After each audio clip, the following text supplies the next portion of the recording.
Very early in the course, we're talking about the goal of this course is to explain the functions of living things in a variety of terms. We just finished talking about explaining them in terms of genes. I now want to be able to explain them in terms of molecules, another way to look at the same stuff. And so the molecules, especially proteins, those are going to be the big ones that we're going to talk about a lot. And so functions of living things explained in terms of molecules, especially proteins, that is what we call chemistry and biochemistry. Okay. And so that's the purpose of all this, right? So actually, let people write this up, and then I want to show you, immediately switch over to talk about the warm-up, because that's a good way to start thinking about these things.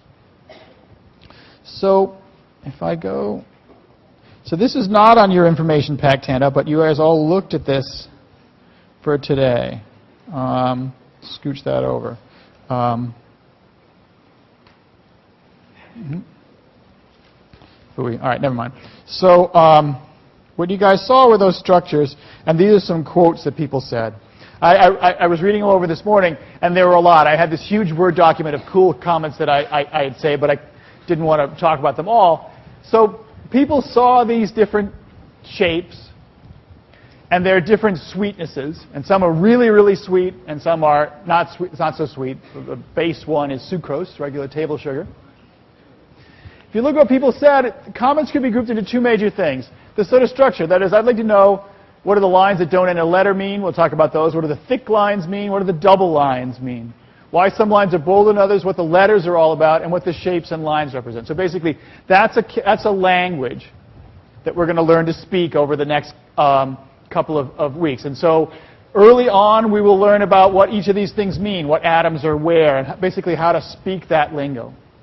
And what I want to say about when we're doing about chemistry, we're not going to be worrying about moles and grams and kilograms and unit conversions and that kind of chemistry. The goal is that by the end of the biochemistry section, or of the chemistry section, you'll be able to look at this structure, and you won't be able to tell me how sweet it would be. If you could tell me how sweet it would be, you would be a millionaire, because the sweet industry would love to know. But what you should be able to tell me is, oh, those are carbon atoms. That part can make a hydrogen bond. This part is going to be hydrophobic. There's a bunch of words that we're going to talk about that you're going to be able to use. You're going to look at those structures and read them. And so there's a whole lot of chemistry we're not going to worry about. It's just the chemistry you need to understand things like this, to be able to explain this.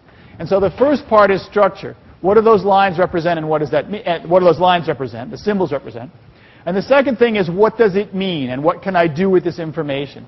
And so how do each of them, that's the function part, how do each of these molecules differ from one another, and what makes them distinctive, what matters? It will turn out it's their shape that matters. That these are literally drawings that approximate their shape in real life, except at a really, really small scale. Does a difference exist, in the bonds? And the answer is yes. It's all about bonds. And it might be often to understand how each of these molecules bond. And so it turns out bonding, how they're connected together and then how they connect to their neighbors, is the whole story, right? So to do that, I have to do some chemistry explaining so that you understand where we're coming from, and so that you can speak this language in order to be able to explain things in chemical terms. And so again, we won't be doing a whole lot of moles and various things like that, but we are going to be doing reading structures. And right now that may look like gibberish. It probably does. It will not be gibberish in a week or two. All right.